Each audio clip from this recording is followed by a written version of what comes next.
Exams దగ్గరకు వచ్చేస్తున్నాయి. మనం ఇలా కూర్చో రీల్స్ చూస్తే పని అవుతావు. బుక్ తీసి చదువుదాం. ఎందుకులే, మన పక్కన ఎవరో ఒకరు ఉంటారు కదా, వాళ్ళే చూపిస్తారులే. మనకెందుకు తలనొప్పి, రీల్స్ చూద్దాం.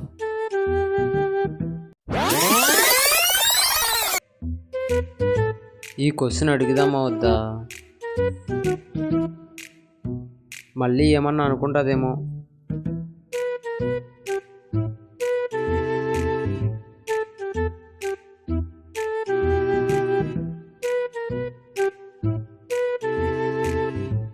ఓయ్ అబ్బాయి, ఏదేదో అయ్యింది, అడిగేద్దాం. ఇక్కడ నేమ్ ఎక్కడ రాయాలి? రే, నేనే బెటర్ రా, కాస్త వెనక ముందు ఆలోచిస్తున్నాను. నువ్వేంట్రా ఏకం గేట్లు ఎత్తేస్తున్నావు? క్యారెక్టరా బాబు నీది.